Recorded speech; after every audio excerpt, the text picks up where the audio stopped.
My wife's credit card bills arrived a week ago. Why didn't you pay them? My son demanded this of me a month after I stopped giving them money. And make sure you come visit her on Saturday with cash. As always, take the opportunity to clean the whole house. My response made him disappear off the map for a few hours. But to understand how I arrived at that moment, I need to tell you who I am. My name is Eleanor Vance.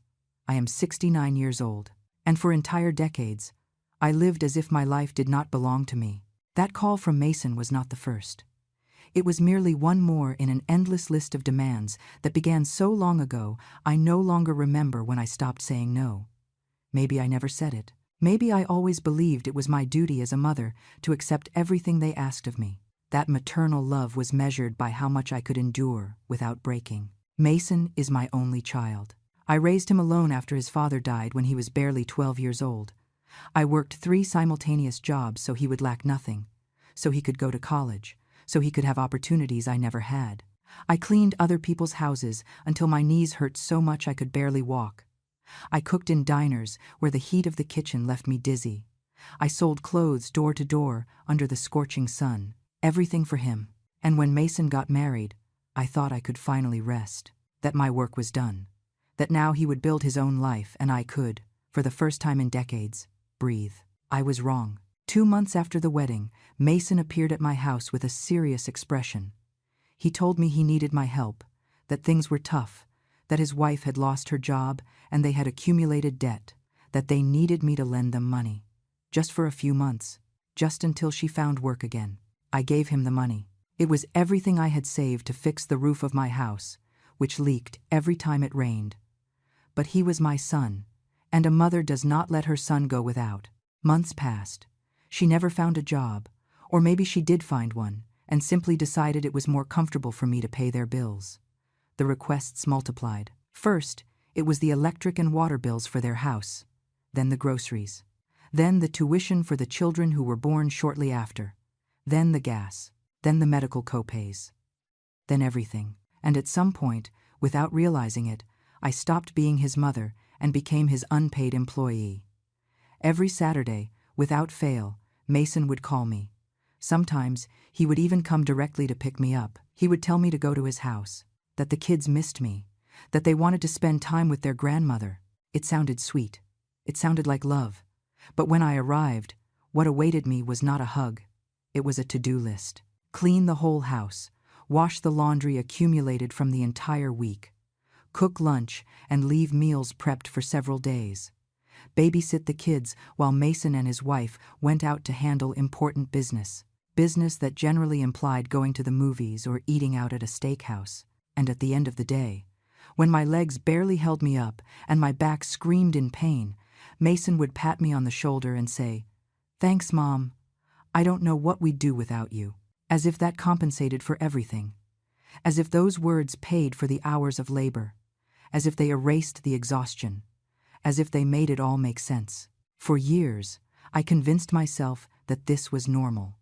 That mothers make sacrifices. That true love expects nothing in return. That my happiness did not matter as much as theirs. My friends told me something was wrong. Barbara, my neighbor for 30 years, repeated it to me every time she saw me arrive exhausted on Saturday nights. "Eleanor, that's not right. He is taking advantage of you." I always responded the same way. "He's my son. He needs me." "You have needs too," she would tell me. "And no one is taking care of you." But I did not listen. Because accepting that she was right meant accepting that I had wasted entire years, that I had let myself be used, that my own son saw me as a resource and not as a person, and that hurt too much. So I kept going. I kept paying. I kept cleaning. I kept caretaking. I kept existing only to serve them. Until one day, something changed. It was a Saturday like any other. I arrived at Mason's house carrying bags of groceries I had bought with my Social Security check. I knocked on the door. No one answered. I waited 5 minutes. 10, 15. Finally, Mason's wife opened the door. Her hair was perfectly blown out, her nails freshly done, wearing new clothes. She looked at me as if I were a nuisance. "Oh, you're here. Good thing. I have to leave in half an hour and the house is a disaster." She did not say hello. She did not ask how I was. She did not invite me in with kindness. She only gave me orders. The kids haven't had breakfast yet. There is dirty laundry in the bathroom. The kitchen floor is sticky. And I need you to wash the curtains because we have company coming tomorrow. I nodded. As always. I went in. I left the bags in the kitchen. I began to work. She left without saying goodbye. I spent 8 hours cleaning that house. 8 hours straight. Without a break. Without food. At my 69 years. On my knees scrubbing floors. Stretching to clean windows. Carrying buckets of dirty water. When I finished, I sat on the sofa for a moment. Just a moment. To breathe.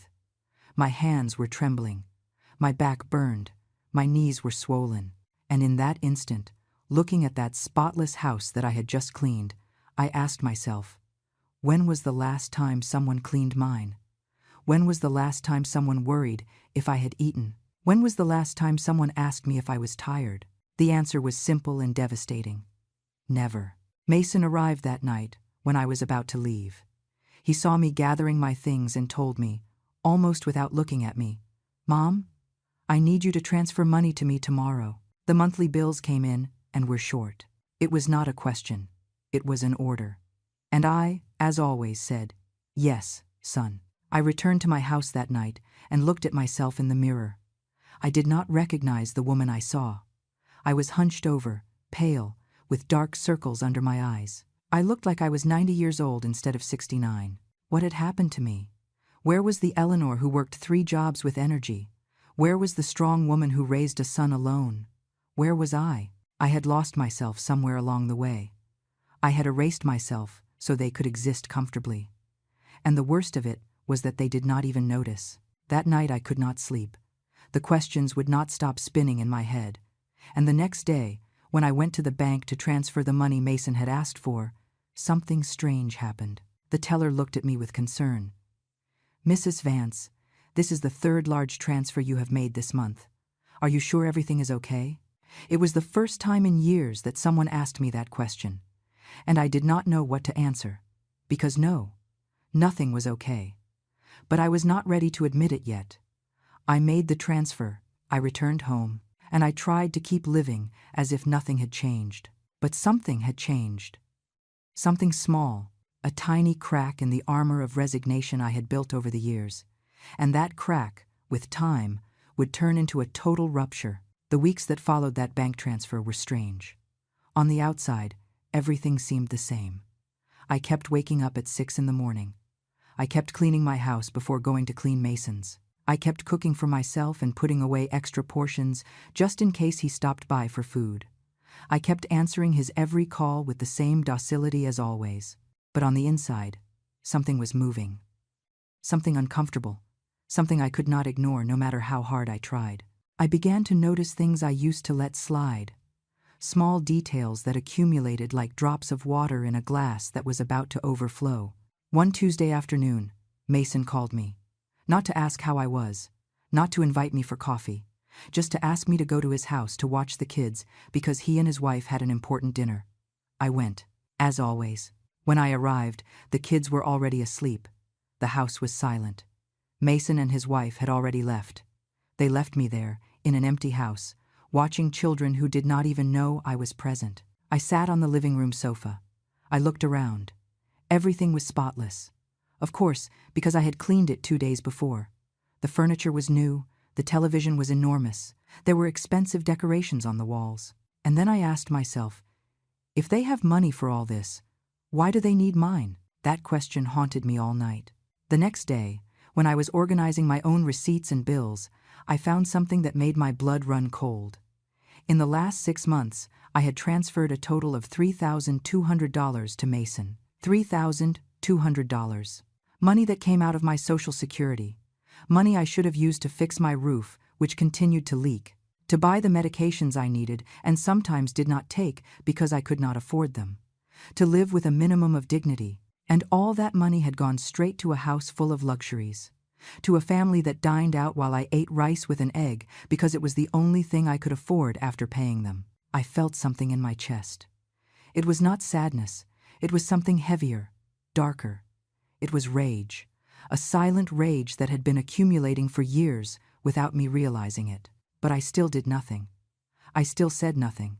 Because breaking the pattern of a lifetime is not easy. Because admitting that my own son was using me was too painful. So I stayed quiet. The Friday of that week, Mason appeared at my house without warning. He brought a bag of fast food and a casual smile. "Hi, Mom. I was passing by and thought I'd visit you." I was happy.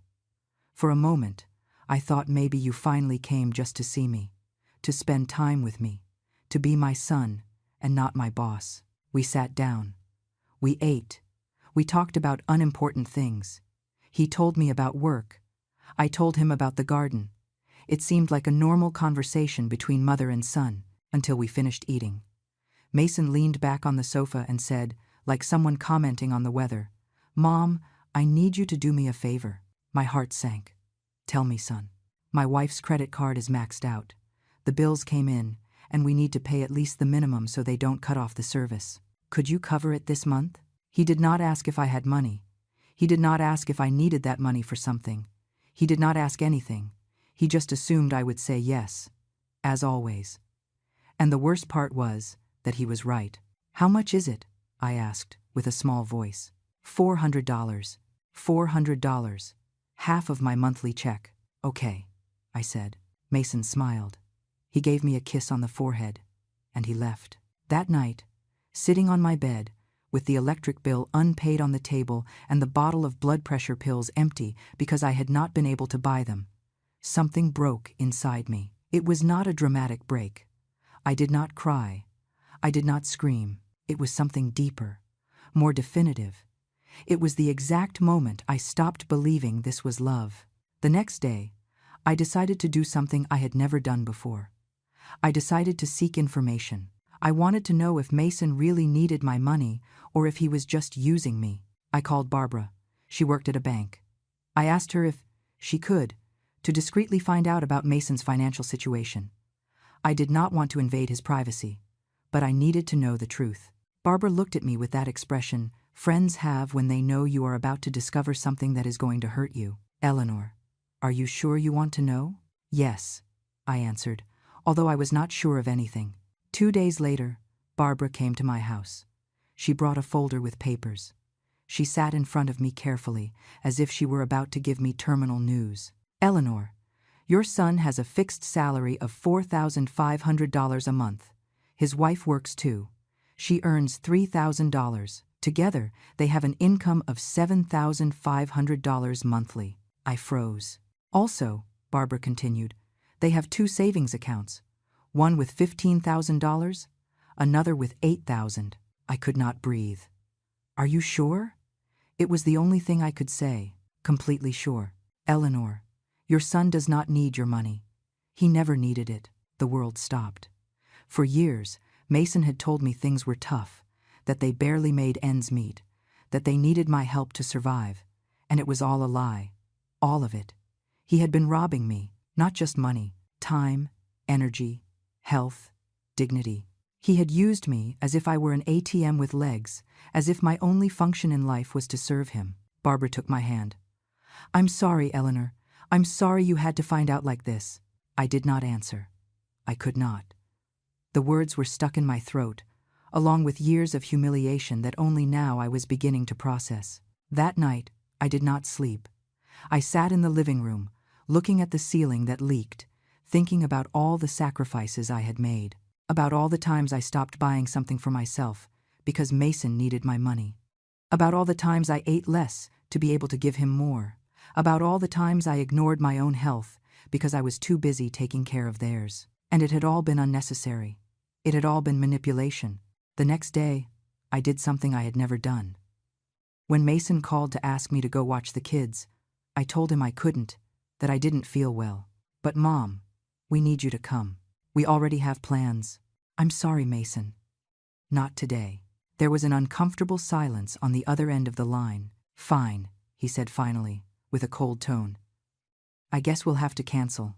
And he hung up. He did not call to ask how I was. He did not come to see me.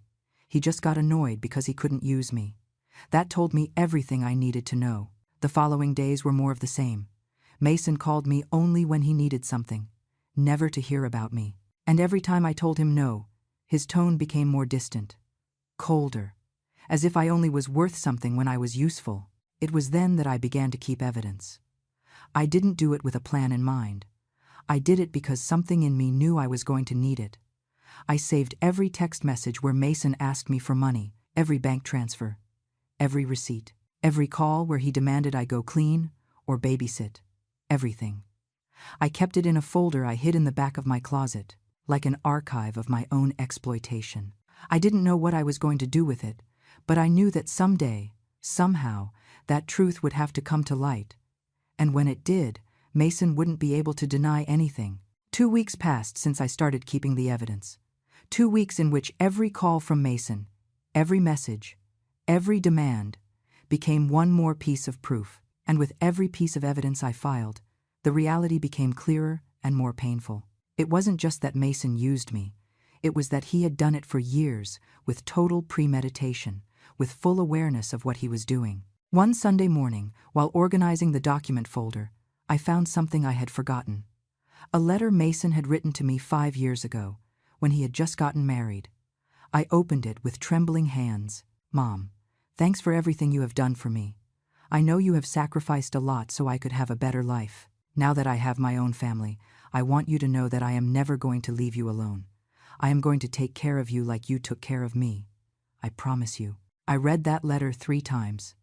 Every word was like an open wound, because that promise was never kept. On the contrary, Mason had done exactly the opposite. He had turned me into his servant, into his source of extra income, into his convenient solution. I kept the letter along with the rest of the evidence. It was a painful reminder that once upon a time he had been different, or maybe he never was. Maybe he just said what I needed to hear to keep me available. That same afternoon, Mason appeared at my house. He didn't knock. He had a key. He entered as if it were his house and not mine. "Mom, I need to talk to you." I sat on the sofa. He remained standing, as if he were in a business meeting. "The kids start school in 2 weeks. We need to buy uniforms, school supplies, backpacks, everything. It's about $600 total. Can you cover half?" $300. Again. "Mason, I have expenses too. My check isn't enough for everything." It was the first time I said something like that to him, and his reaction was immediate. He frowned. He looked at me as if I had said something absurd. "Mom, they're your grandkids. Don't you want them to have what they need to study?" There it was. Emotional manipulation. Blackmail disguised as family love. "It's not that I don't want to, Mason. It's that I can't. My check is $800. I already gave you $400 this month. If I give you $300 more, what am I going to live on?" Mason sighed, as if I were a difficult child who didn't understand what was important. "Mom, you always find a way. Besides, what do you need so much money for? You live alone. You don't have many expenses. You don't have many expenses." As if my life cost nothing. As if eating, paying electricity, water, gas, medications weren't real expenses. "I need to fix the roof, Mason. When it rains, water leaks in, and I need to buy my medication. The doctor told me I can't stop taking it. The roof can wait. And generic meds are cheaper." No, I was left speechless. My own son was minimizing my health. He was telling me that his comfort was more important than my well-being. "I'll see what I can do," I said finally, just so he would leave. Mason smiled. He patted me on the shoulder. "I knew I could count on you. Mom, you're the best." And he left. I stayed sitting on that sofa for hours, looking at the water stain on the ceiling, feeling how the weight of years of exploitation crushed my chest. That night, I decided to do something radical. I decided to say no. When Mason called me 2 days later to confirm the transfer of the $300, I took a deep breath and said, "I'm not going to be able to give you that money, Mason." Silence. "What do you mean you're not going to be able to?" "I don't have it. I already explained. My check isn't enough." "Mom, we talked about this. They're your grandkids. I know, and I love them. But I can't keep giving you money I don't have." Another silence. This one longer, heavier. "I can't believe you're doing this to me," he said finally. His voice sounded hurt. Betrayed. I'm not doing anything to you, Mason. I'm just telling you the truth. Fine. I understand. I guess we'll have to figure it out ourselves. Like always. Like always. As if he had ever figured it out himself. As if he hadn't lived off my money for years. He hung up without saying goodbye, and I stayed there, with the phone in my hand, feeling a strange mix of guilt and relief. The following days were absolute silence. Mason didn't call me. He didn't text me. He didn't appear at my house. It was as if I had ceased to exist the moment I stopped being useful, and that hurt me more than anything he could have said. But it also freed me, because it confirmed what I already knew but didn't want to accept. To Mason, I wasn't his mother. I was a resource, and when that resource stopped being available, he simply discarded me. A week later, his wife called me.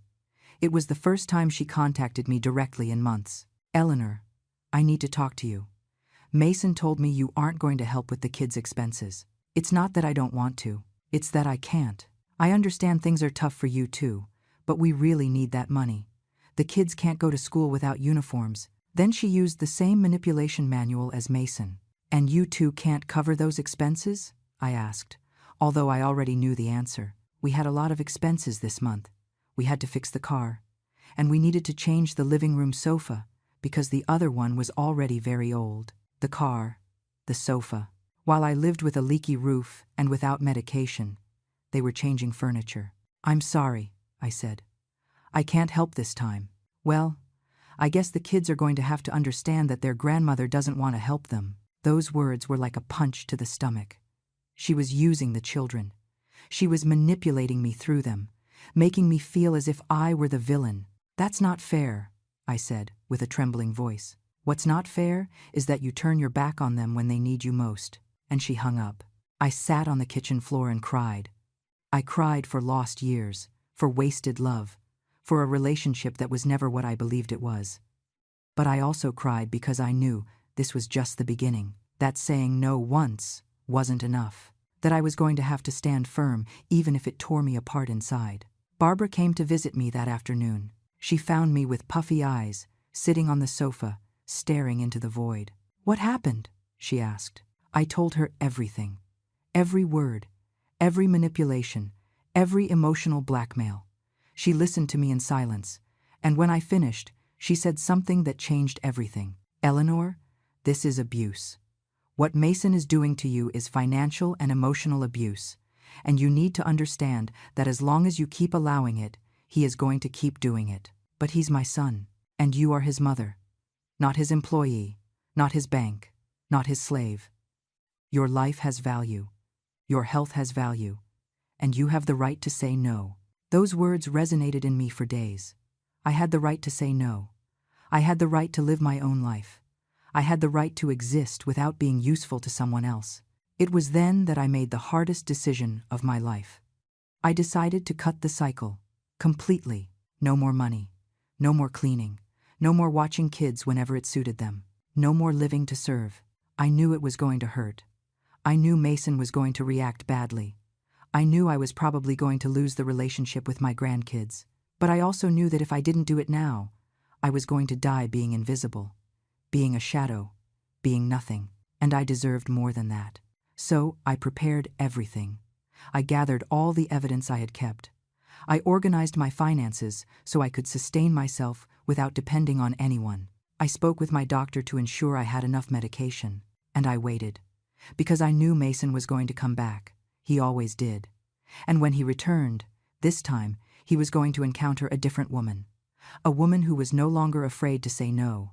The silence between Mason and me lasted exactly 3 weeks. 3 weeks in which I didn't receive a single call. Not a text, not a visit. As if I had died. And in a certain way, for them, I had. The useful Eleanor had died. And the new Eleanor, the one who said no, simply didn't exist in their world. During those weeks, something strange began to happen. I started to feel like I could breathe.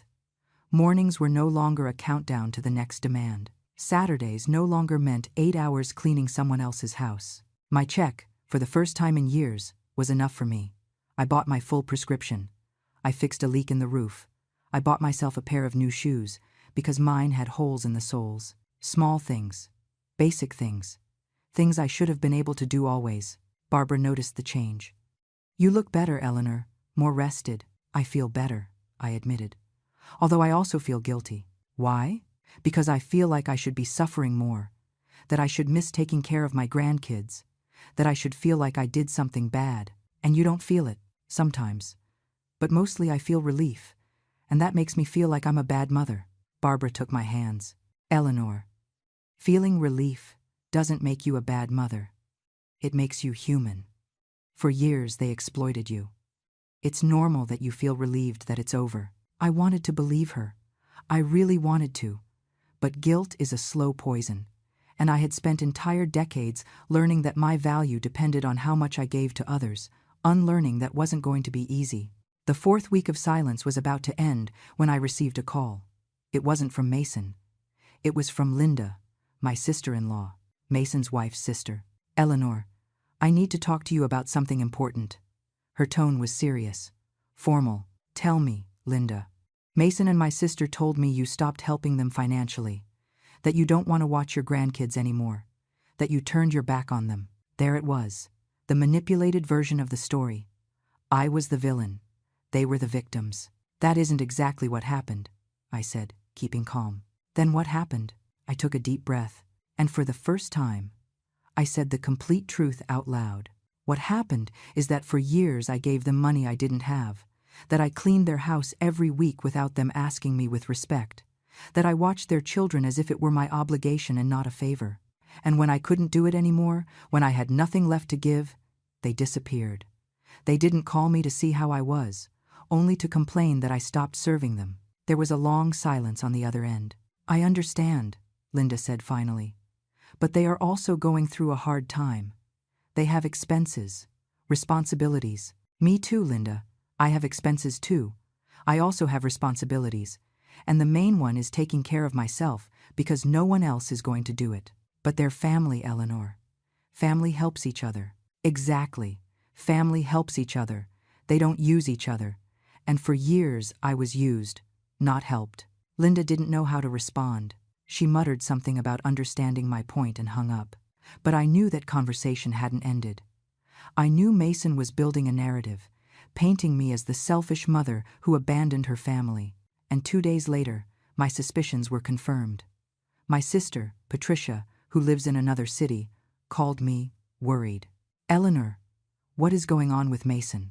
He wrote to me saying you are sick, that you are behaving strangely, that he is worried about you. I felt my blood boil. I'm not sick, Patricia. I am perfectly fine. Then why does he say that? Because he wants the family to think I'm losing my mind. Because it's easier to say I'm crazy than to admit I got tired of them exploiting me. I told her everything. Every detail, every lie, every manipulation. Patricia listened in silence. And at the end, she said, I always suspected something wasn't right, but I thought it was your decision to help them. I didn't know they were forcing you. No one forced me with a gun, Patricia, but they forced me with guilt, with emotional blackmail, and that is just as effective. What are you going to do? I already did it. I stopped giving them money. I stopped cleaning their house. I stopped living for them. And how do you feel? That question took me by surprise, because no one had asked me. I feel free, I said, and terrified, because I don't know what's going to happen now. What's going to happen is that you are going to live your life, Eleanor. Finally, we hung up, and I stayed thinking about those words. Live my life. How much time had passed since the last time I did something just because I wanted to? When was the last time I made a decision thinking about me and not about Mason? I didn't remember. That night, I opened the folder where I kept all the evidence. Messages, transfers, receipts, years of exploitation documented meticulously.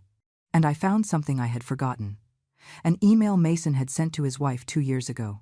I had found it by accident when he asked me to check his computer because it wasn't working well. In that email, Mason wrote, Don't worry about the money. My mom always helps us. She has her Social Security and doesn't spend much. We can count on her for the extra expenses. It's easier to ask her than to budget ourselves. I read that email over and over again. It's easier to ask her than to budget ourselves. There it was, The definitive proof. Mason knew exactly what he was doing. It wasn't ignorance.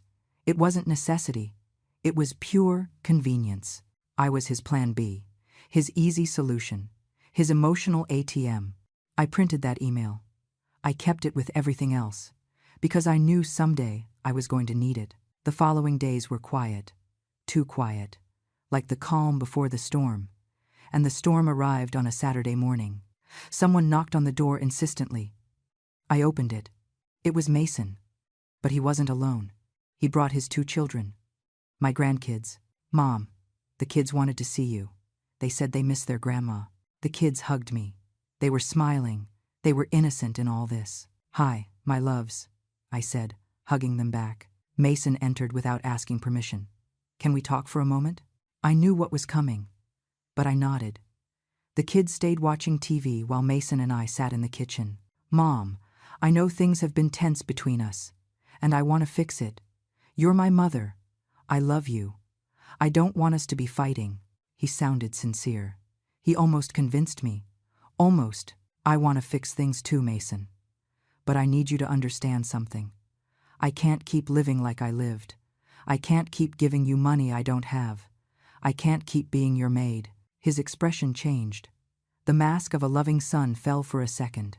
No one asked you to be my maid, Mom. You offered to help. I just accepted. I offered because I knew if I didn't, you would make me feel guilty. You manipulated me into saying yes. That's ridiculous. No one manipulated you. You were always free to say no. Really? And what happened when I said no 3 weeks ago? You disappeared. You didn't call me. You erased me from your life. Until you needed something again. Mason clenched his jaw. I came here to make peace, not for you to accuse me of things I didn't do. I'm not accusing you of anything that isn't true. He stood up. His face was red with anger. You know what, Mom? You've changed. I don't know what happened to you, but you aren't the same. And frankly, you worry me. Maybe you should see a doctor. There it was again. The tactic of making me look like I was crazy. I am perfectly fine, Mason. For the first time in years, I am fine. It doesn't look like it. You seem resentful. Bitter. I am tired. Of being used. Of being invisible. Of existing only to serve. Mason looked at me with contempt. How dramatic you've become. He called the kids. He took them by the hands. And before leaving, he said, when you are ready to be my mother again, and not this selfish version of yourself, let me know. And he left. I closed the door. I leaned against it, and I cried. But I didn't cry from sadness. I cried from rage, from indignation, from years of silence finally coming out, because I had just realized something fundamental. Mason was never going to change. He was never going to acknowledge what he did. He was never going to apologize. And I had to accept that.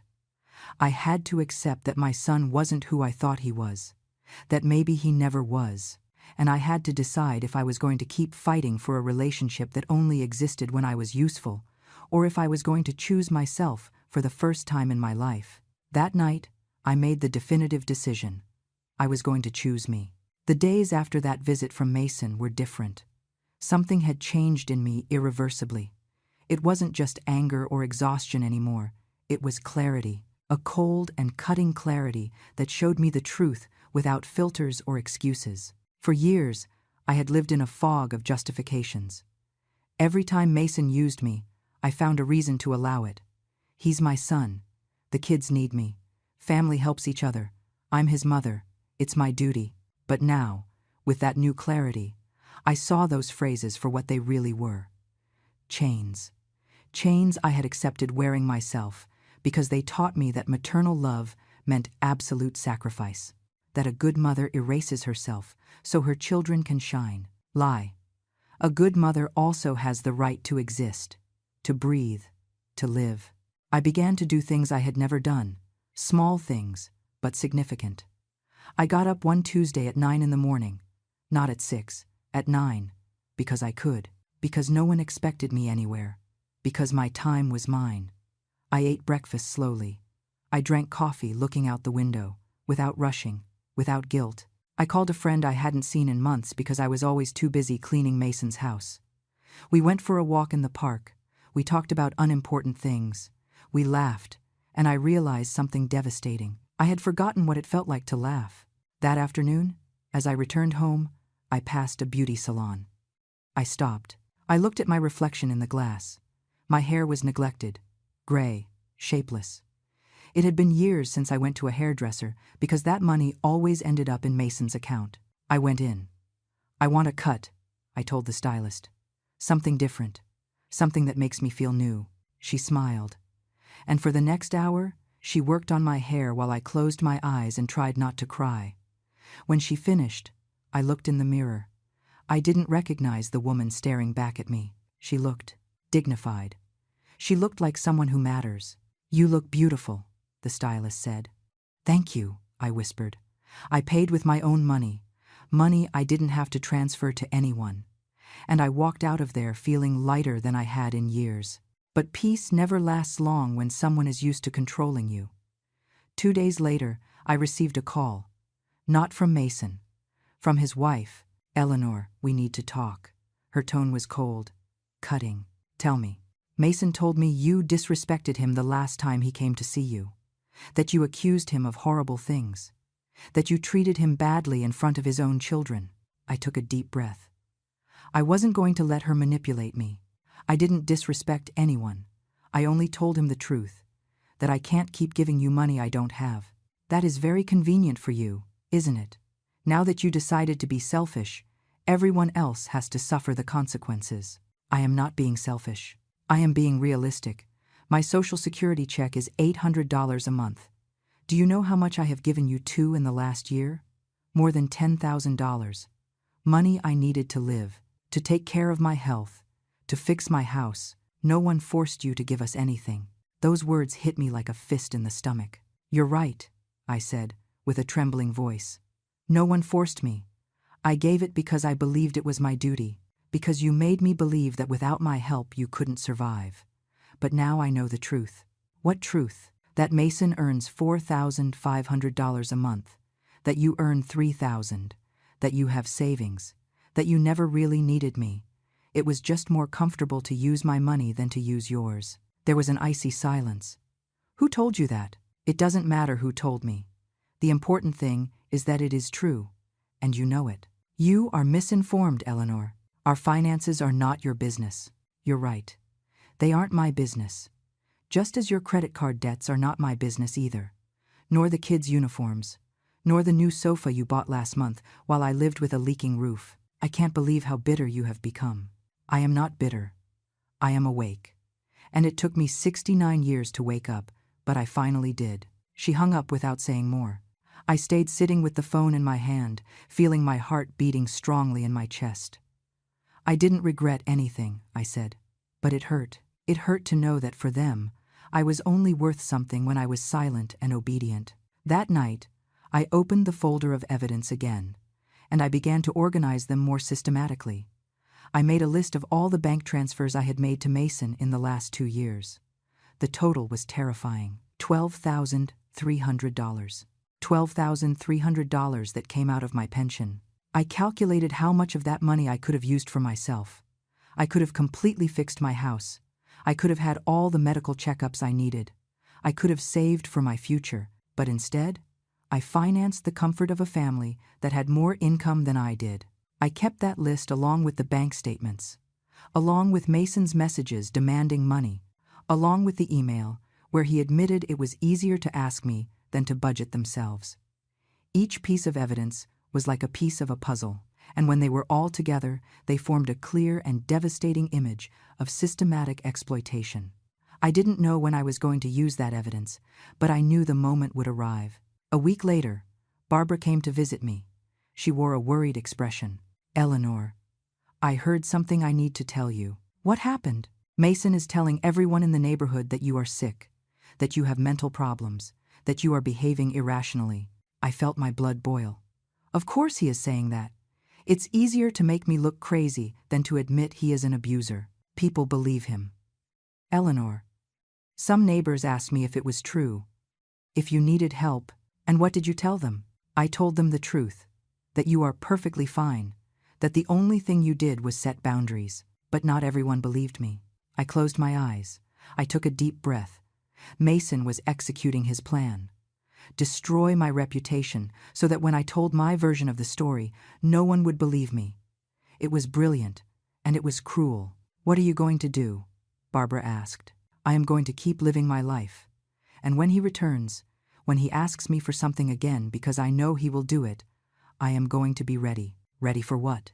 To show him that I am no longer the woman he can manipulate, that now I am someone who knows her worth, and that I have proof of everything he has done. Barbara looked at me with a mix of pride and worry. "Be careful, Eleanor. People like Mason don't react well when they lose control." "I know. But I can no longer keep living with fear. If I am going to fall, I am going to fall standing up, with the truth in my hand." The following days were strangely peaceful. Mason didn't call. He didn't write.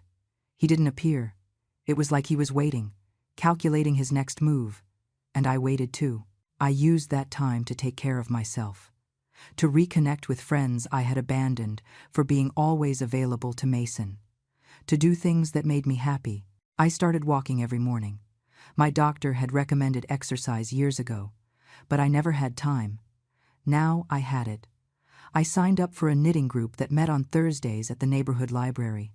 I met other women my age, women who had also lived lives of sacrifice, women who were also learning to exist for themselves. One of them, Susan, told me her story. It was almost identical to mine. A son who used her, who exploited her, who disappeared when she set boundaries. "Do you regret it?" I asked her. "Every day," she admitted. "But I don't regret saying no. I regret not doing it sooner, wasting so many years being invisible." Her words resonated in me for days. I don't regret saying no.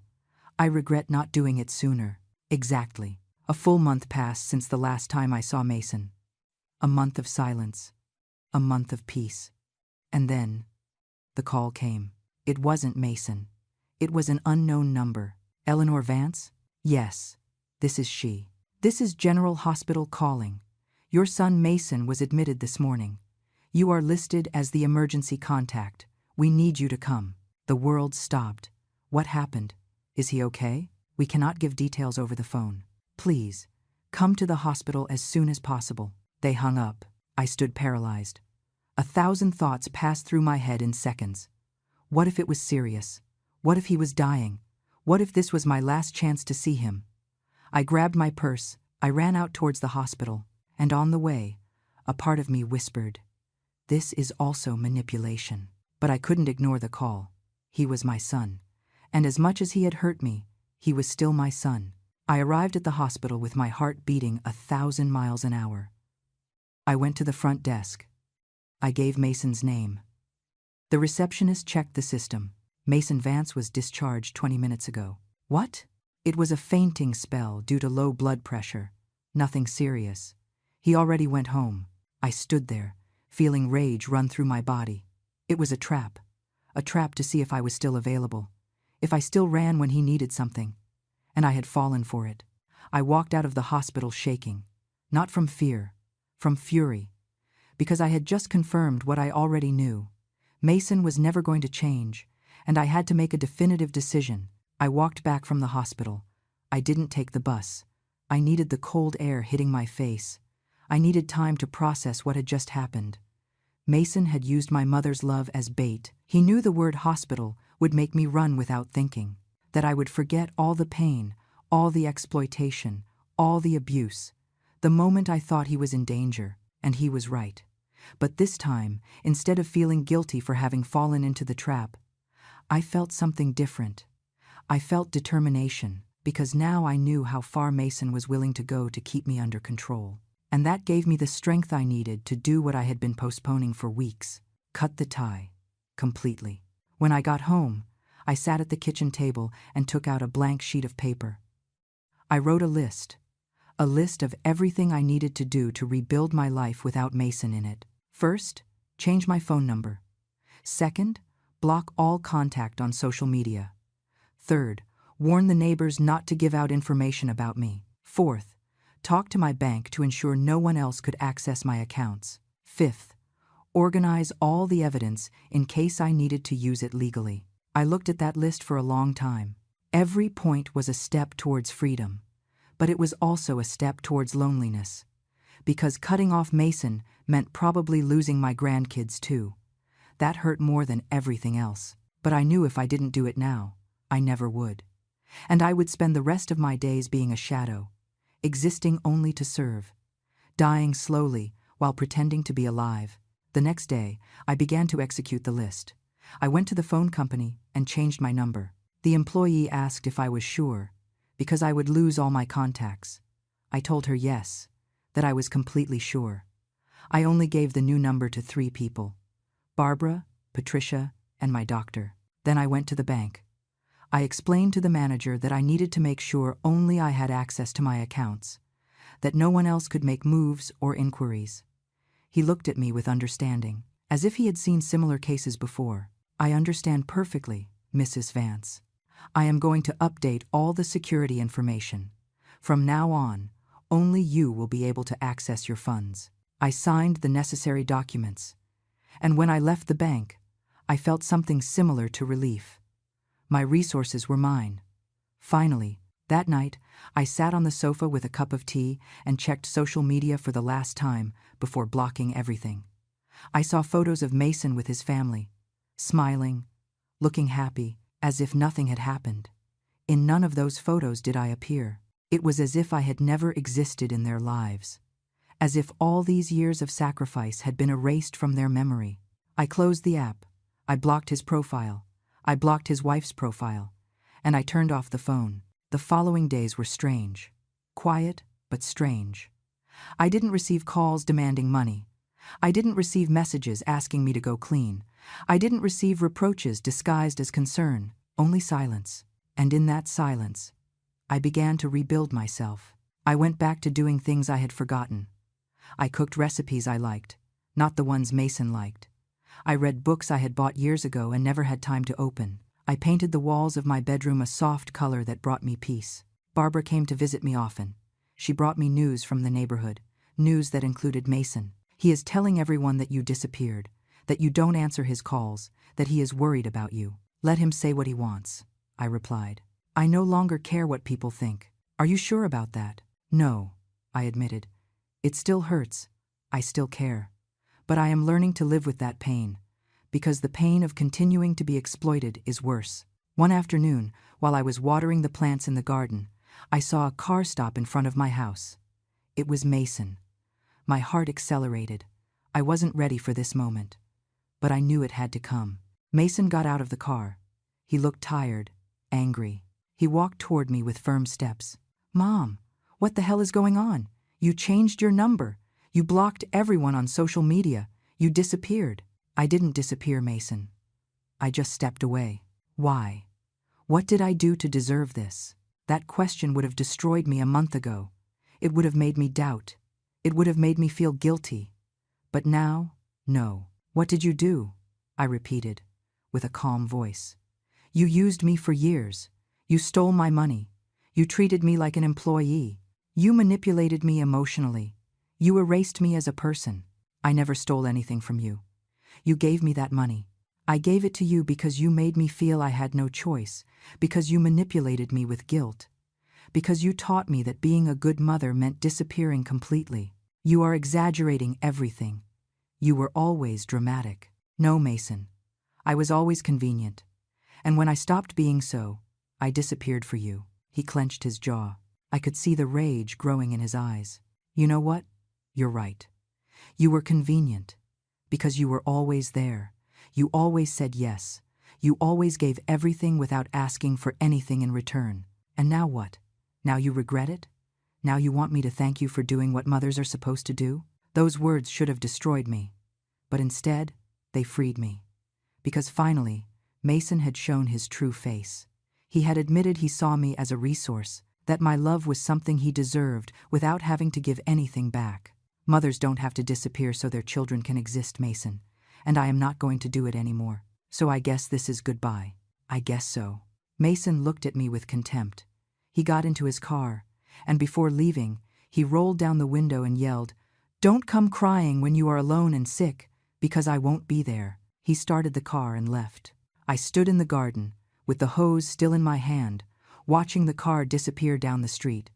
And then something unexpected happened. I smiled, because I had just realized something fundamental. I was already alone. I had been alone for years, surrounded by people, but completely alone. Because no one really saw me. No one took care of me. No one asked how I was. The only difference now was that I no longer pretended I wasn't alone. And that honesty, however painful it was liberating. That night, I slept better than I had slept in years. Because finally, for the first time in decades, I was living my own life. The weeks that followed that last encounter with Mason were the strangest of my life. Not because they were hard, although sometimes they were, but because they were mine. For the first time in decades, no one dictated how I should use my time. No one told me where I had to be on Saturdays. No one called me at 7 a.m. to remind me of a list of tasks that weren't mine. The silence was absolute. And at first, that silence terrified me. I had lived so long functioning for the needs of others that I didn't know what to do with myself when those needs disappeared. I woke up in the mornings and asked myself, and now what? But little by little, that silence stopped scaring me. It became a space where I could breathe, where I could think, where I could exist without asking permission. I began to fill that space with small but significant things. I signed up for a painting workshop at the community center. I had never painted in my life, but I always wanted to try. The first day I went with trembling hands, feeling I didn't belong there, that I was too old, that it was ridiculous to start something new at 69. But the instructor, a woman named Beverly, welcomed me with a warm smile. "It is never too late to create something beautiful," she told me. And she was right. The first weeks, my paintings were disasters. Uneven colors, shapes without meaning. But I didn't care. Because for the first time in my life, I was doing something just because I wanted to. Not because someone asked me to. Not because it was my obligation. Just because it made me happy. I also began to take care of my health for real. I went to the doctor for all the checkups I had been postponing for years because I had no money left after giving everything to Mason. The doctor reviewed my results with concern. "Mrs. Vance, your blood pressure is very high. Your cholesterol levels too. And you have the beginnings of osteoporosis. Have you been taking your medications regularly?" "Not always," I admitted. "Sometimes I didn't have money to buy them." "You need to take them every day, without fail. And you need to exercise. Walk at least 30 minutes daily." I nodded. And for the first time, I really committed to taking care of myself. I started walking every morning in the park. At first, I could only do 10 minutes before my knees protested. But with time, I got to 30, then to 45. And while I walked, I thought. I thought about everything I had lost, but also about everything I was gaining. I was gaining time. I was gaining peace. I was gaining my life back. One morning, while walking, I ran into Susan from the knitting group. She was walking too. "Can I join you?" she asked. Of course. We walked in silence for a few minutes, and then she said, "My son came to see me yesterday." "Really? And how was it?" "Horrible. He came to ask me for money again. I told him no, and he told me I was a selfish mother, that I had abandoned him." "I'm so sorry, Susan." "Don't be sorry. Because this time, when he left, I didn't cry. I didn't feel guilty. I just felt relief for having stood firm." Her words resonated deeply in me. "Me too," I said. "I also feel relief. Do you think they'll ever come back?" "I don't know. And honestly, I don't know if I want them to come back. Because I know if they come back, it will be because they need something, not because they miss me." Susan nodded with sadness. "It is hard to accept that your own children see you as a resource and not as a person." "Yes, but it is harder to keep pretending it isn't so." We kept walking. Two older women who had spent decades being invisible, learning finally to exist. Months passed. 3, 4, 5. I heard nothing from Mason. Nothing at all. At first, I checked my phone expecting some message, some call, something that told me I still mattered to him, even a little. But nothing ever came. And eventually, I stopped checking. My life filled up with other things, with friends who really cared about me, with activities that gave me purpose, with small but beautiful moments that reminded me I was still alive. Patricia, my sister, came to visit me every 2 weeks. We cooked together. We talked about life, about our mistakes, about our regrets. "Do you miss Mason?" she asked me one day. "I miss the son I thought I had," I answered. But that son never really existed. It was an illusion I built myself because I needed to believe all my sacrifice was worth it. And was it worth it? That question hurt me, because the honest answer was no. "It wasn't worth sacrificing myself until I disappeared," I said finally. "But it was worth learning the lesson, even though it took me 69 years to learn it." Patricia hugged me. "I am proud of you, Eleanor. I know what you are doing isn't easy. It isn't, but it is necessary." One Saturday afternoon, while painting in my workshop, I received a call from an unknown number. I hesitated before answering, but finally, I did. "Eleanor Vance?" "Yes, it's me. This is Linda, Mason's sister-in-law. I need to talk to you." My heart accelerated. "What happened?" "Mason is in trouble. Serious financial trouble. He has debts he can't pay. His wife left him. She took the kids. He is alone and doesn't know what to do." Silence. She waited for my reaction. She expected me to say I would run to save him, as always. But I didn't. "I'm sorry to hear that," I said finally. "I hope he can resolve it." "Eleanor, he needs your help. You are his mother." Being his mother doesn't mean I have to destroy myself to save him from the consequences of his own decisions. "But he's your son." "Exactly. He is my son, not my owner, not my eternal responsibility. And I am not going to sacrifice my well-being for his anymore." "I can't believe how cold you have become." "I am not cold, Linda. I am a survivor, and I survived because I learned to choose myself." I hung up. My hands were trembling. My heart was beating strongly, because I had just faced my greatest fear. Mason needed real help, and I had said no. And the world didn't collapse. I didn't collapse. I just kept existing. I just kept breathing. And I realized something fundamental. Saying no didn't make me a bad mother. It made me a person with boundaries, with dignity, with the right to live. That night, I took out the folder with all the evidence I had kept for months. All the transfers, all the messages, all the emails. I reviewed them one by one, and I asked myself, what did I keep them for? To use them against Mason? To humiliate him? To get revenge? No. I kept them to remind myself of the truth, to have evidence that I wasn't crazy, that the abuse was real, that I didn't exaggerate or invent anything. I kept them to validate my own pain, and now that I had done it, I didn't need them anymore. I took all that evidence, all those documents representing years of exploitation, and I burned them. I watched the fire consume every paper, every message, every receipt, and with every flame, I felt something release inside me. It wasn't forgiveness. I still couldn't forgive. It was liberation.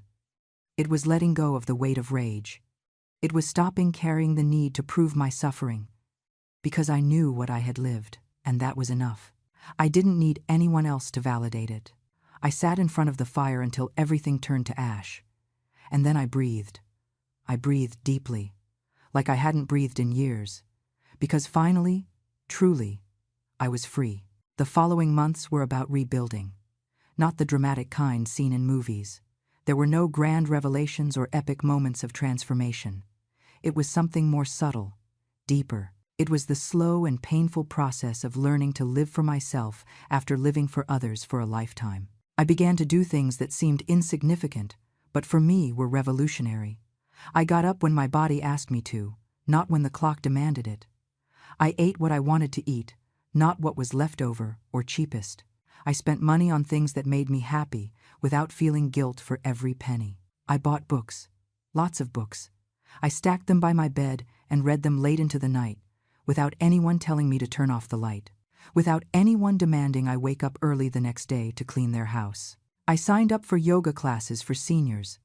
At first, I could barely touch my knees without everything hurting. But the instructor was patient. "It's not about being perfect, Eleanor.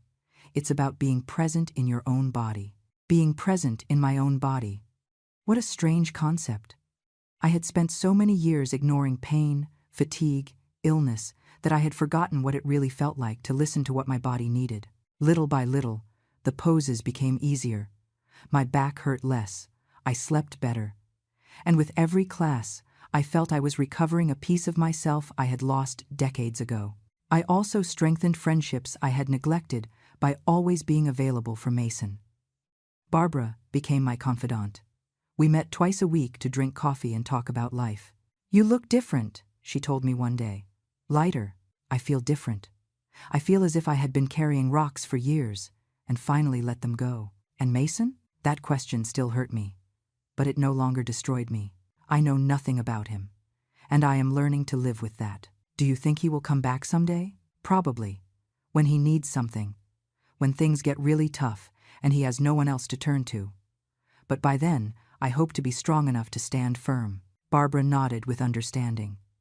"And if he comes back, what will you tell him?" "The truth.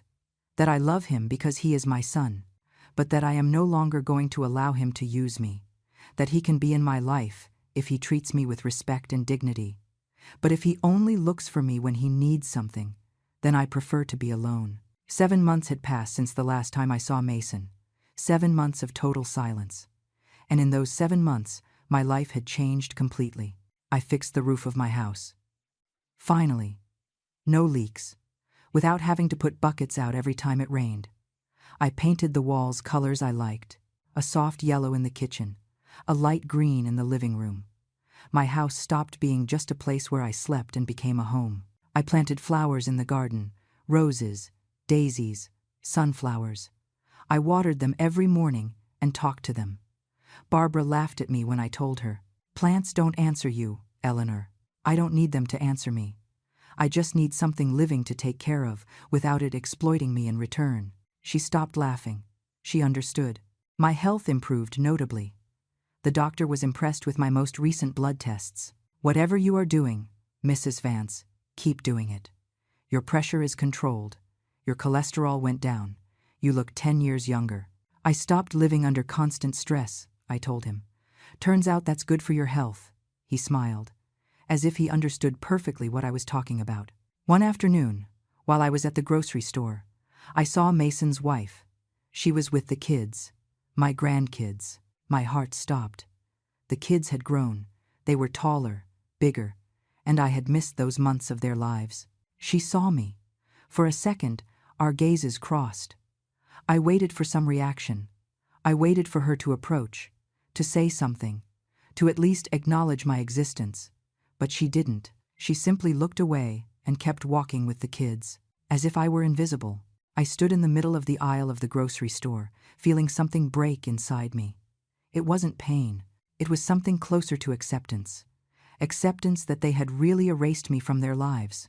That for them, I only existed when I was useful.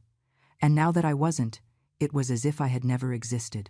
I finished my shopping on autopilot. I returned home. I sat on the sofa, and I cried. Not because I missed them, although I did. I cried for the lost years, for the love I gave without measure to people who never appreciated it, for the grandmother I could no longer be. But I also cried from relief, because I had confirmed what I already knew.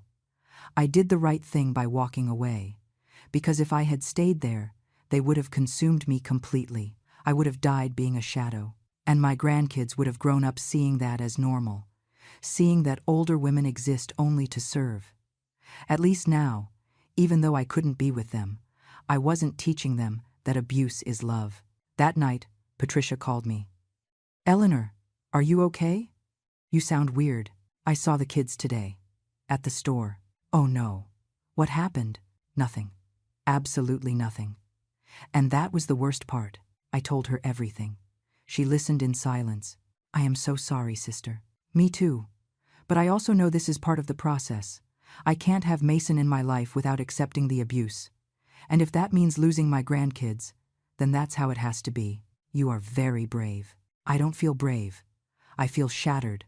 But I also know I am doing the right thing." 2 more weeks passed. And then I received a call from another unknown number. This time, it was Mason. "Mom, I need to talk to you." My heart beat strongly. I took a deep breath. "What do you need, Mason?" "I need us to meet. It's urgent." "What is this about?" I can't talk over the phone. I need to see you in person. Something in me wanted to say yes, wanted to run to him, wanted to believe he had finally understood, that he finally missed me. But another part of me, the part that had painfully learned the truth, knew better. Mason, if you need money, the answer is no. I am not calling for money. Mom, please, just give me a chance to talk to you. I hesitated. For long seconds, I hesitated. Okay, we can meet at the coffee shop downtown. Tomorrow at 3. Thanks, Mom. He hung up. I sat with the phone in my hand, wondering if I had just made a terrible mistake. But a part of me needed to know, needed to see if something had changed. If there was any possibility that Mason really wanted to reconnect with me as a person and not as a resource. I called Barbara. Mason wants to see me. And are you going? Yes. But this time I am going prepared. This time I am going knowing exactly who I am and what I deserve. And if he can't give me that, then I am going to leave. Forever. Be careful, Eleanor. People like Mason are very good at manipulating. I know. But I am no longer the same woman I was 7 months ago. I am no longer vulnerable. I am no longer desperate for his love. And that changes everything. The next day, I got ready carefully. I put on nice clothes. I put on makeup. Not because I wanted to impress Mason, but because I wanted to remind myself that I have worth. I arrived at the coffee shop 5 minutes before 3. I ordered a coffee. I sat by the window. And I waited. Mason arrived exactly at 3. He looked tired, dark circles under his eyes, thinner. He sat in front of me without saying anything for a moment, and then he began to speak. Mason sat in front of me, and for a long moment just looked at me, as if he were evaluating what to say, how to manipulate me this time.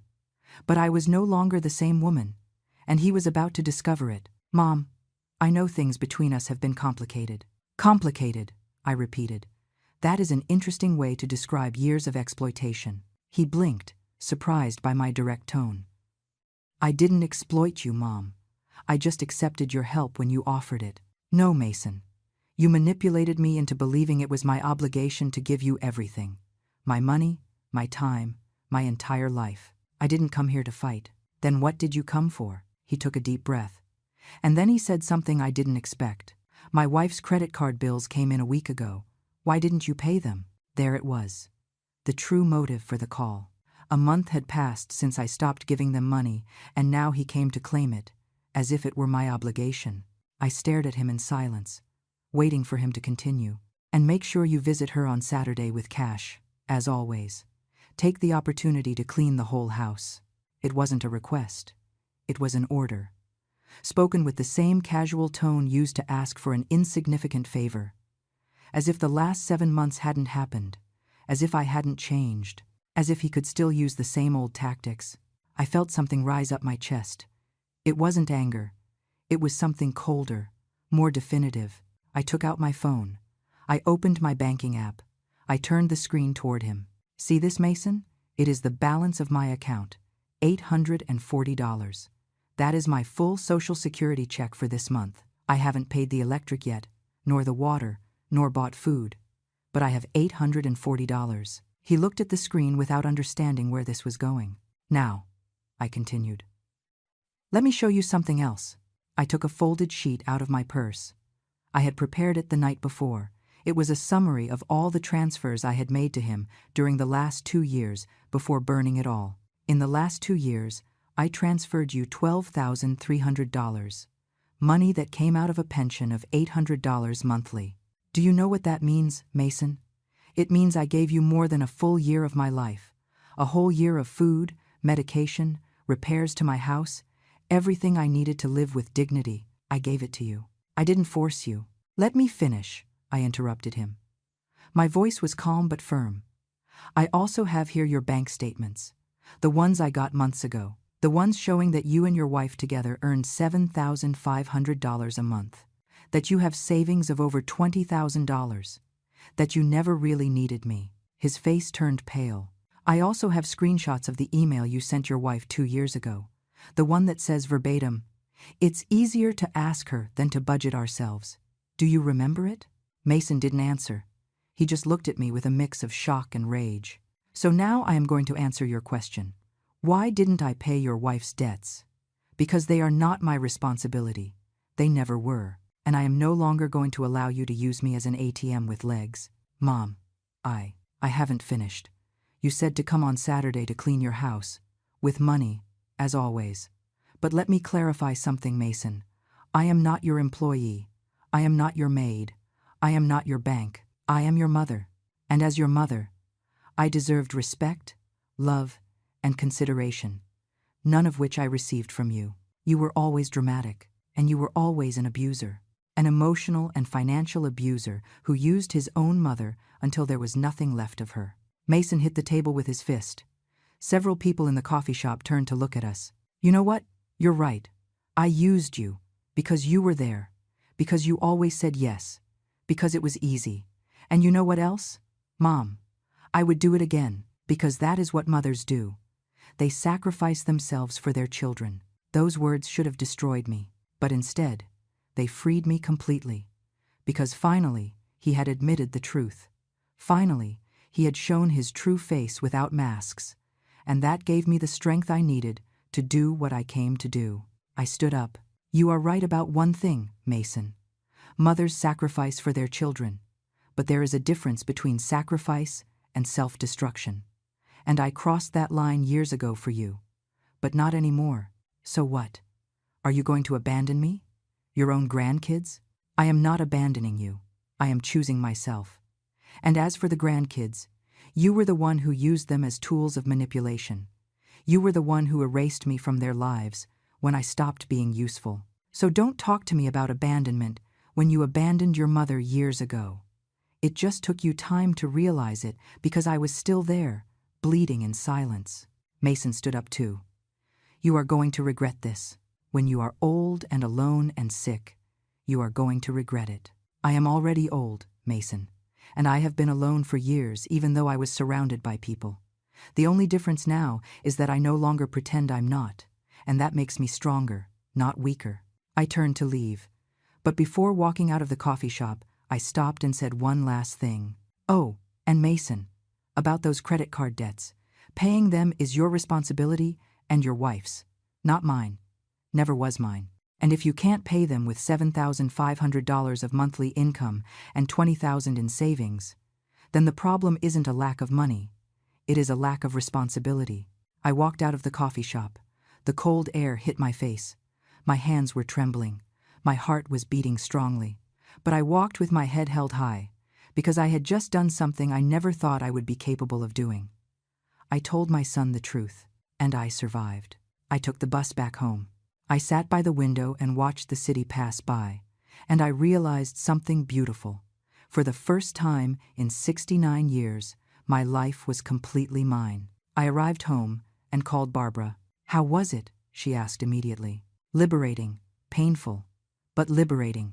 What happened? I told her everything. Every word, every moment. When I finished, she said, I am so proud of you, Eleanor. Thank you. I am proud of myself, too. That night, I sat in my garden. I looked at the flowers I had planted months ago. They were blooming, and I thought about everything I had lost, about the years I gave without receiving anything in return, about the relationship with my grandkids that I would probably never recover, about the son I thought I had but who never really existed.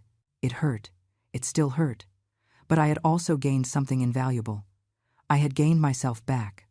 I had recovered my dignity, my time, my peace, my life, and that was worth more than any relationship based on exploitation and manipulation. The following months, I never heard from Mason again. He didn't call, he didn't write, he didn't appear. He disappeared from the map, exactly as I said would happen in that first sentence I sent him. And I kept living. I kept painting. I kept doing yoga. I kept taking care of my garden. I kept strengthening real friendships. I kept existing for myself. 1 year after that meeting at the coffee shop, I was sitting in my living room, reading a book, when the doorbell rang. I opened the door. It was one of my grandsons, the oldest. He was 14 now. Hi, Grandma. My heart stopped. Hi, my love. What are you doing here? I came to see you. Alone. Dad doesn't know I'm here. I let him in. I made him hot chocolate. We sat on the sofa. Why did you come? I asked gently. Because Dad always talks bad about you. He says you abandoned us, that you are selfish. But I remembered you differently. I remembered that you were kind, that you always took care of us. So I looked up your address and came. Tears fell down my cheeks. Your dad is right about something. I left you, but not because I didn't love you. I left because your dad was using me and I needed to save myself. I know. I heard Mom and Dad talking once. I heard that you gave them a lot of money, that you cleaned our house, and I never saw you receive anything in return. I was speechless. I'm not mad at you, Grandma. I'm mad at Dad, because he treated you badly, and because he lied to us about you. I hugged him. And I cried. I cried from pain, from joy, from relief.